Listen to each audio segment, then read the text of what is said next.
I want to talk a little bit about Drupal contributions. And I want to preface this talk with, I am not a developer. I am a person really interested in the Drupal community. I came in as a hospice nurse by trade. I found a little niche that I really enjoy, and now I mentor people in the contribution process. So we're going to talk about that as the session goes on. So who am I? My name is AmyJune, and that's title camel case for the programmers out here. My pronouns are she and her. I am the open source community ambassador at Canopy Studios.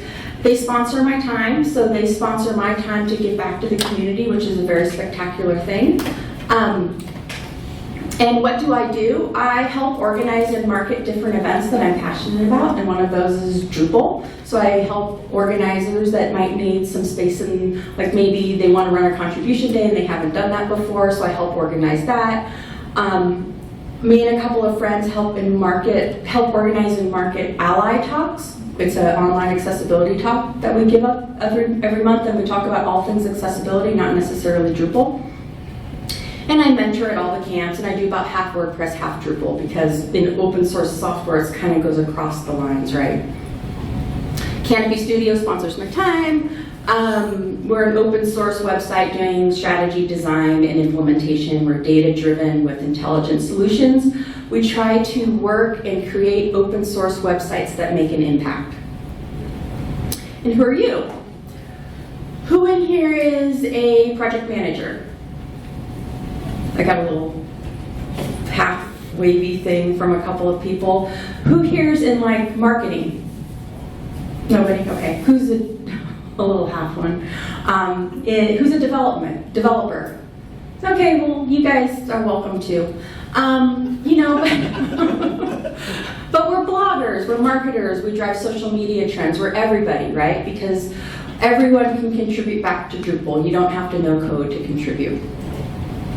All skill levels can contribute, all job roles can contribute. You just need a passion for moving our projects forward. What are we going to talk about today? We're going to talk about why, as a community, we should give back. We're going to talk about the benefits of that once we give back. We're going to talk about how to start giving back, because beginning is the hardest step, right? We're going to talk about how we can keep the contributors we already have in our ranks. We're going to talk about ways to foster the new people who come into our community and help them feel welcome. And then I'm going to give like a brief demo of how to write an issue and create a patch and all that kind of stuff, sort of the anatomy of it all. And why do we contribute? Well, if you work with open source software, and I don't mean this to be a guilt trip, but if you work with open source software, it's sort of your due diligence to give back. And I'm not necessarily talking on a personal level, I'm talking about maybe on the agency level or the organizational level. If you use open source software to build your clients' websites, it's sort of your corporate citizenship to give back and help build that into your developer time. We contribute because our contributions are valuable. Everyone has something to move forward. The more diverse community that works on a project, the more input and impact we have when we give back. And giving back feels good. Like coming to these contribution days and seeing people that you've seen and helping people out, it just feels good to be a part of that community. And that's why I contribute, because it feels good. And we've all heard, you know, come for the code, stay for the community. So, not only does it feel good to give back, but there's benefits of giving back and contributing. It helps build your resume. Developers and others who give back to the community can build a reputation. They're probably okay with others reviewing and looking at their code. They're probably okay with collaboration. If everyone's worked in the issue queue before, you know you have to work together and there's a cohesiveness that goes along. Creating issues and forks sort of parallel working on tickets and creating branches, so it sort of, you know, can help your junior developers learn a workflow. And contributing back to open source shows that the developer is willing and able to work on a team. Contributing also can enable folks to write more stable code, which follows coding standards, so they learn how to like look up coding standards and sort of follow best practices, because if you don't do that in open source issue queue, people will school you on that. So there's all sorts of ways that it can help build your resume.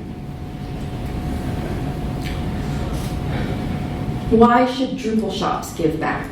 And I said this a little bit earlier, as it's sort of, I look at it as their corporate citizenship. You know, we could pay hundreds of thousands of dollars and use not open source software, but we don't. We choose to use open source software that's quote unquote free. You know, we pull it down and we use it and we modify it, but someone has to build that code base. So people who are consuming Drupal should give back. It's that little guilt factor, right? We should appreciate the value of helping each other. And in the tech industry, like I said, contributing back to open source should be baked in. It should be part of your firm's social responsibility. But also, as an organization and an agency, it's fun to give back. It's fun to send your whole team to DrupalCon. It's fun to send your whole team to Drupal Camp Asheville. And then when you enable them to have that time to just focus on the community, it helps build up your resume as an organization, and people see that your organization wants to give back, because that's important for some people. Some people will look at an organization's page and look to see what kind of contributions they make. What kind of projects are they working on?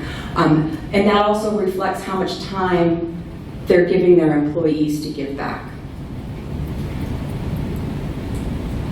So how do we start contributing?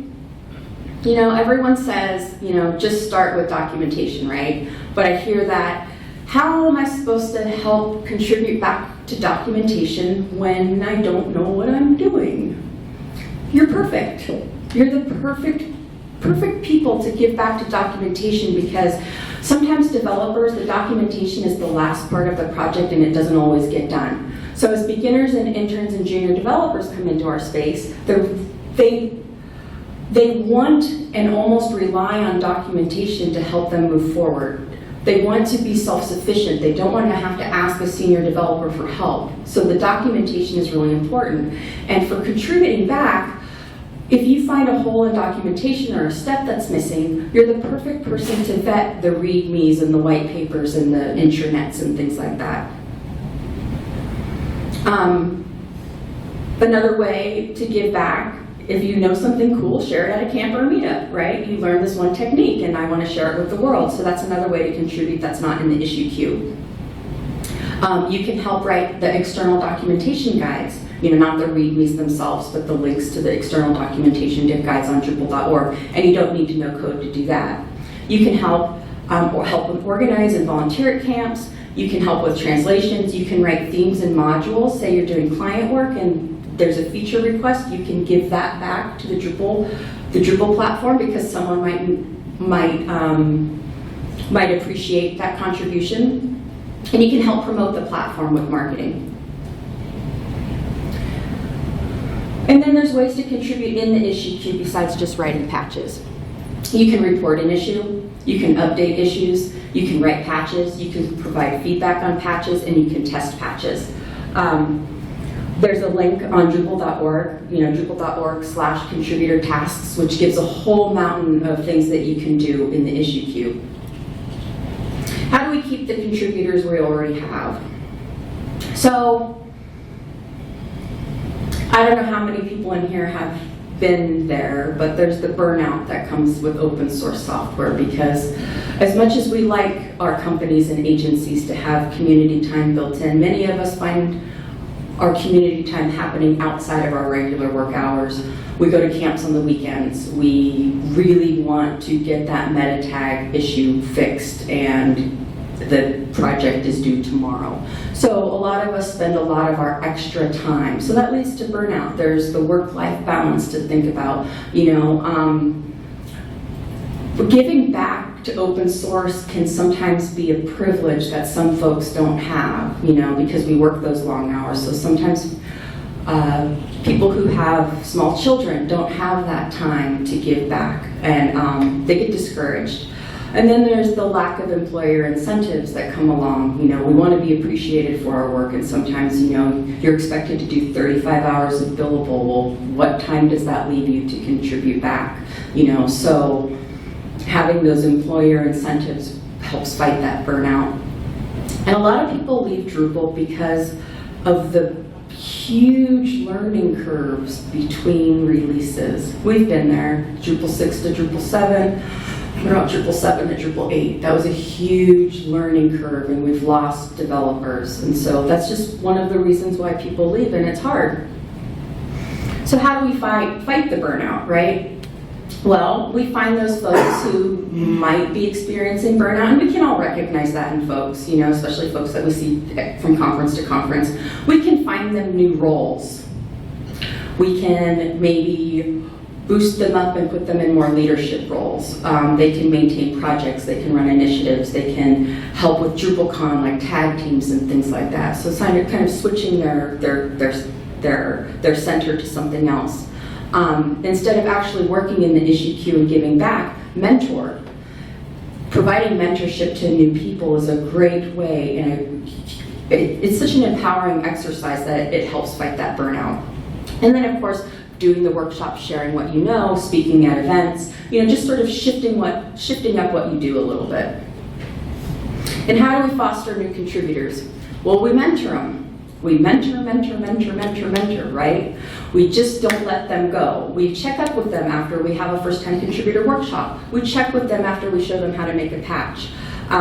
Community outreach. We can think of creative ways to get kids involved in our projects.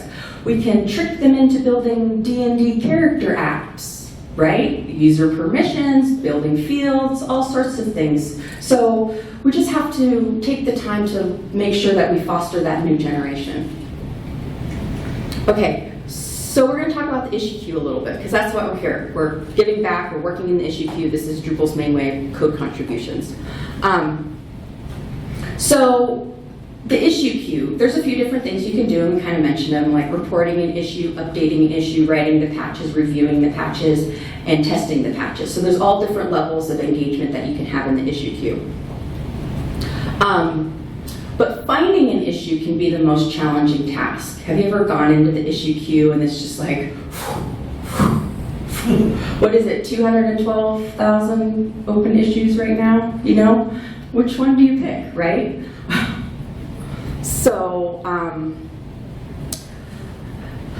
patching can seem daunting to a new contributor, so I recommend maybe starting out with triaging the issues, looking at the issue queue, kind of vetting the process, tagging issues, like say, you're mentoring with a camp, you can go through and find some novice issues and tag them with novice. It's an accessibility issue, you can tag them accessibility. And that also helps folks beyond you find an issue to work on, because they can search by tags. You can test and review code. You don't need to write the patch. You can apply patches, you can give feedback, you can do translations in the issue queue. So these are all different things besides the actual patching. So this is a picture of a bottom of a project page. If you scroll down to the bottom, you'll see sort of a maintain section at the bottom. And I use this when I'm helping new folks, because one of the things to look at when you're choosing an issue is it actively maintained? So you can see here, this project's been worked on in 2018. So that's an okay, but say you want to work on a project, but the last security update was like the WYSIWYG 7 module in 2013. That might not be a good novice issue to work on, because you won't see results because the maintainer's not actively working on it. And then as far as choosing different things to look at when you choose an issue, you can look at the skill level. There's some of them are tagged with skill level. You can look based on your area of interest. Say you're a designer, there's designer issues. You like accessibility, you can do accessibility testing. There's UX stuff, there's PHP, there's front end, there's back end, there's like slews of tags. So So just find the tag that you want to search for, and you can kind of refine your search a little bit more. And then, of course, there's issues to steer clear from as a novice. Some issues you don't know ahead of time until you jump in, like, you know, as a beginner, I want like, ooh, I do lots of readmes. I want to work on core. Oh, look, Bartik theme needs a readme. That should be easy. Well, you know, 2 years later and 550 comments for 8 lines of code, wasn't a good issue, but I didn't know that ahead of time. So what I like to tell people jumping into the issue queue is to sort of steer clear with issues with more than 100 comments, you know, because a lot of back and forth. Maybe the maintainers are discussing different ways to deal with the solutions for what the bug is, and it keeps switching from needs review and needs tests and it's ready and needs review and it needs work. Well, I like maybe beginners, you know, or people a little nervous to steer clear of those issues too. And then looking at your project queue, I tend to tell people to steer clear of projects that have tons of open issues that aren't being dealt with. You can see that the issues are just sort of staying there stagnant and the maintainer's not doing anything. So as a beginner, you want to have those immediate responses and feel empowered. So projects that have lots of issues that are marked won't fix, either, you know, the maintainer's not willing to, or not up to suggestions, you know, that sort of thing. And we have to understand that it might take a couple of iterations to get the code that we want put into a project. So we have to try not to get down on ourselves. We should be happy when our code gets reviewed. It means they're looking at it, they're helping. They want to help you move forward. If you show the enthusiasm to learn the code base, that really helps with a maintainer too. You know, you can maybe mention, I'm a beginner, I have this skill set, I really want to move forward, and you'll have some maintainers come in and like actually help you out in the project. So be willing to explain in the issue queue that you're a novice too. I've never done this, I want to do this, how can I help? What can I do the next steps? And that really helps people be a little bit, I don't want to say nicer, but a little bit more receptive to giving you help in that issue queue. And you don't have to have all of the answers, but you do have some, right? So remember, you don't have to know everything. So what kind of issues are worth reporting? I like to say all of them. Client-facing errors and bugs are just as important as code. Don't anybody let you tell that it's just a typo. Making sure the project looks good when we show our potential clients or our potential developers, it ensures the longevity of our project. We don't want to go in and like, here, you know, big university that, you know, I just spent an RFP on, look at Drupal as a project and its versus its is wrong in the user interface. We want to add credibility to our project. We want to move things forward. So don't think that those contributions are too little. UI errors, pretty important. Anything, you know, grammar, spelling, links, accessibility, all of those sort of issues. Documentation is super important for the longevity of our projects. If our junior developers and our interns don't know how to use the project, they will get frustrated and they will leave, which leads to having no senior developers in the future. Our junior developers are important for the longevity of our project. Accessibility is really important, not just on the client-facing side, but the accessibility on our admin side, right? We have developers who have mobility issues. We have developers who, you know, use assistive technology. So accessibility is just as important on the inside as it is on the outside. And of course, bugs. Bugs are super important. And remember, you don't have to know how to fix the problem to report the problem. Our maintainers might not know there's a problem if no one reports it. So, great first step. If people don't report the bugs and make notes on how to reproduce them, engineers have no way of knowing. I guess is sort of a more eloquent way of saying that. And we might use the software a little bit differently than them and come at it from a different angle. So our engineers sometimes need reminders of how we actually use the software. So when we find an issue, the first step is, well, first, does it already exist? You know, we want to make sure that we're not doubling efforts for anyone. So if you find a problem, the first thing to do is to search the issue queue to see if it already exists. If it already exists, great. Does it have a patch? Does the patch need moving forward? You can update the issue with changes. You can report your findings. Say something else happened when you did that bug, or you can add more steps to replicate. So just because the issue already exists doesn't mean you can't give some input on it and move it forward. And then I want to talk a little bit about anatomy of an issue. An issue is basically like a ticket, right? You've got some metadata and some fields to go in. We want to make sure, like when we write tickets for our designers and developers and things like that, that's got a clear, succinct title. We don't want a title that you have to scroll through to figure it out. You want a title that basically says what it is plainly, because you've got a description field later, right? Make it searchable, especially when people are looking through the issue queue. They want to see what the problem is and maybe how to replicate. Something really short and concise. We want to make sure that we report if it's a bug, if it's a feature request, if it's a support request, or, you know, and then we want to make sure that we tag it with how important we think it is, because like something like maybe like a UI change or a typo or some coding standards and the site's not broken, that would be a real minor thing. But you enabled the module and it broke your site, let's mark that critical. So, you know, there's a way of gauging so the maintainers can kind of like put it in a queue for themselves. There's a status field.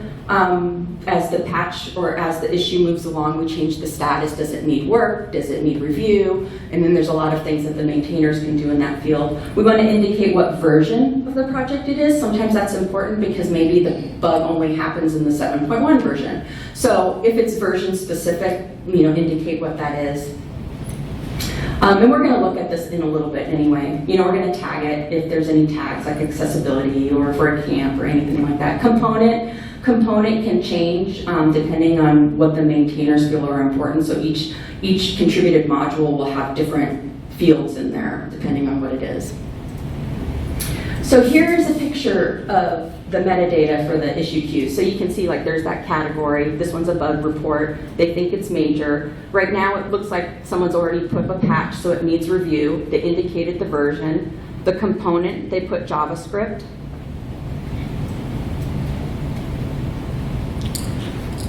Oh yes, there's an assigned field. So this is a little tricky thing. There's no documentation about this field, and your first spontaneous impulse is, I'm going to work on this. I will assign myself. Well, not in core. Never assign yourself a ticket in core unless you talk to the maintainer and they give you permission. And for contributed modules, it's about, I say half and half how people feel about it.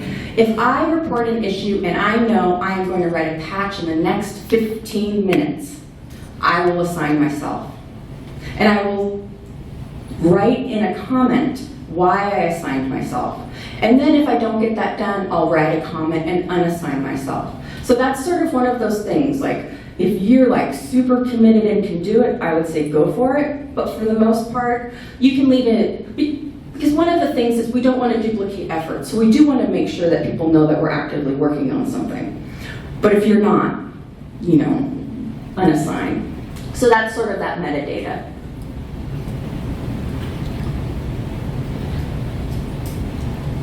I love this tool called Dreditor. Drupal editor. The only purpose it has on life is to add buttons into the issue queue. Granted, it's cloudy with a sense of deprecation. No one maintains it. It only works on Chrome. So sorry, people, but it's fantastic. One of the things it does is it inserts a template for you when you go to create your issue. So it inserts these things that people want information for, so when they go to fix it, they have all this information ahead of time. If we don't report the bugs and make notes, it's hard for other people to reproduce the issues. So that's what it looks like when the template is added into the issue. And granted, a lot of times, some of this information I just put as non-applicable. Sorry, the font is so small. But like API changes or data model changes, most of that's not applicable and I don't use, but it's a good template to remind myself when I write that ticket what I should look for. My husband, he's so funny. He always says I have to have like the obligatory cat Giphy or Star Wars or Star Trek Giphy, and I'm not one of those people, but so here's my obligatory. A good issue is worth its weight in latinum. I like Quark, I like his ears. Okay, so writing a patch. Writing a patch is super easy, and I think people like think about it and sort of talk themselves out of it, but essentially it's like 6 steps. You download the repository on your machine, you create a new branch, you fork it, you make changes to that new branch, you do all your git commit kind of stuff and you commit them, you compare the 2 branches, you make a diff, that's all it is, it's a diff between 2 instances, and then you upload the patch, and that's it. It's super easy. If you have Git on your, Ken's laughing. If you have Git on your machine, if you've used a Git client, you kind of know how to look and see those differences, but basically a patches is just a diff between 2 files.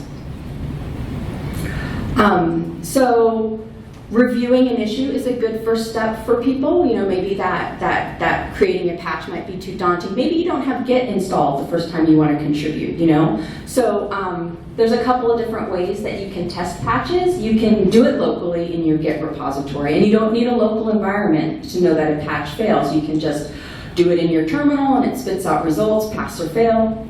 You can use Simply Test Me. Simply Test Me is a great tool, and we'll look at that a little bit later, probably after the presentation, more in the mentoring space.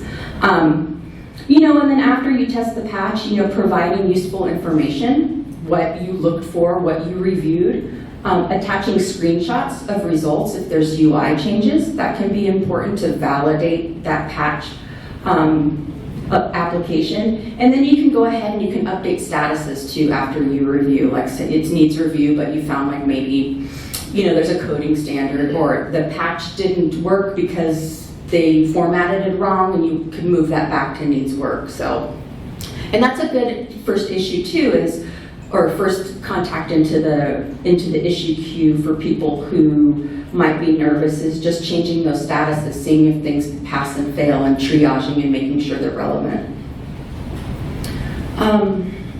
What's this a picture of? Oh, so this is a picture of that metadata with expanded out a little bit. So you can see the status fields. Typically when you create an issue, it defaults to active. Once you upload a patch with a fix, you would move the status to needs review. Someone looks at your patch and it doesn't pass, so they'll move it back to needs work. The patch tested and you're okay with it, you would do RTBC, which is reviewed and tested by the community. But no one says that, so it's RTBC, just so everyone sort of knows that. And a lot of these other ones are for maintainers. You've looked at the Drupal 8 version, and they know that the bug or the feature request is also in Drupal 7, so they'll want someone to work on porting the issue, and then maintainers will use that other section for, postponing it so it's still in the queue, or removing it by marking it fixed or won't fix. But the 4 that we contributors actually use are the active, needs work, needs review, and were reviewed and tested by the community. Dreditor again. This is the button. These are the buttons that Dreditor adds to our issue queue. So once we upload a file, this file appears, and normally when you click on a patch, it's just this white page with pluses and minuses, and say the patch is over 3 or 4 files, it's hard to see what the differences are, right? But Dredditor has these review buttons. When you open it up, it looks like how you do a diff in a terminal. It like highlights your code changes and things like that. And then it also adds a Simply Test Me button, which is fantastic because you don't have a local environment on your machine, or you don't have a testing environment. You can click that button, and in one button push after that, it has populated the Simply Test Me UI with the project version that's indicated in the issue queue when you posted the issue, and the patch URL. So you don't have to go find the patch URL. You push a button that says Launch Sandbox, and hopefully within 3 minutes, you have an instance that comes up. Sometimes it takes a little bit longer, depending. I think core runs a little bit longer than like doing a contributed issue, but you just have to be patient. Maybe go back and like look at some of the code while you're waiting for it to spawn. Super handy tool. And so this is what the patch looks like with Dredditor. You can see that there's the color codes, and you can see that you can kind of see the color changes, but green is the parts of the patch that have parts have been added to, and the red is parts that have taken away. And with Simply Test Me Too, if you find you want to make a code comment, you can click on one of the lines, and this window will open up. In the window, you can type in a code comment, hit paste, and it automatically pastes it into the comment section of the issue queue. Wonderful resource. So you type, line 38 has a typo. Grab that line will be inserted for like a previous and past comment with your comment. So you don't have to like copy and paste and do all this work. It's a great tool, Dredditor. Okay, so I usually do a live demo at this point, but I'm not going to do that until after the presentation. What I want to do is I'll talk about GetLab.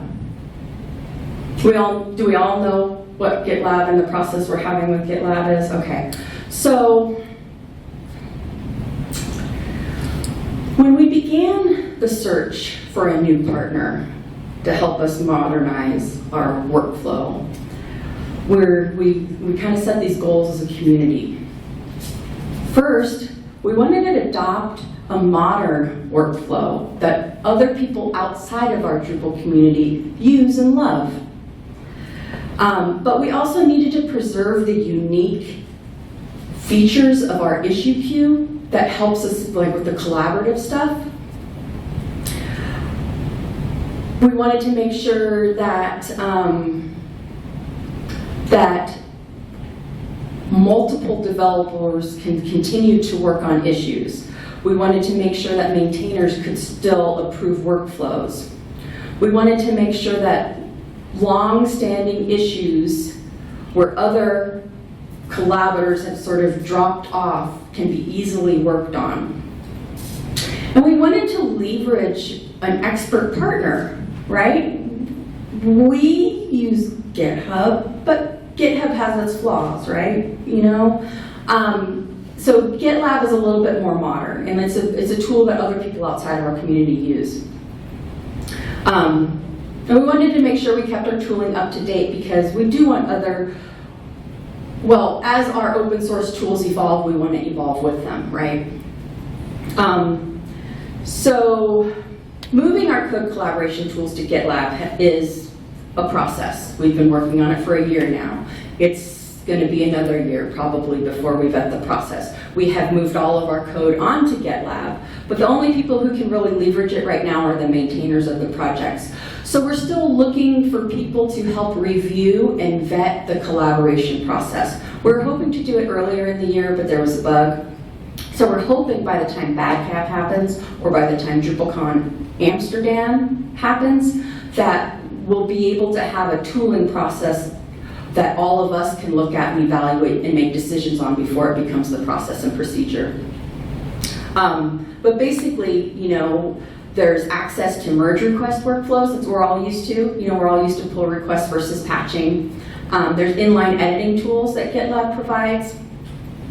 And we can spend less time on administrative time and resources and more time into the actual development. And that's one of the things GetLab brings to us. So I have a little video, maybe. I don't know if I turned stuff off. But this is what Tim built for us, where he talks a little bit about the process, and it's real short. We'll be rolling out this project in 3 phases. In the first phase, we'll be integrating GitLab's code viewing and code review tools into Take care Drupal.org. of that, huh? Okay. As you can see here, you can view commits Well, I'll in leave the GitLab a- interface. I'll leave a link to that, and I think it's on Drupal.org/tools too. So yeah, we're still working on the GetLab stuff, but it'll be here soon. The patching process isn't going to go away. It's still going to be there. It's still going to be there for a while. And but if you can patch, you can definitely do a pull request and that sort of thing. But it's not so distant in the future, but it's distant enough where all of this stuff is still relevant. We're still going to have an issue queue. We're still going to move the project forward, like using the issue queue, but just use a little bit different tool for helping to give back.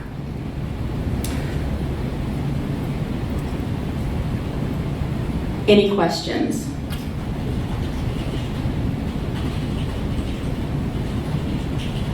Okay, I'm going to turn it off.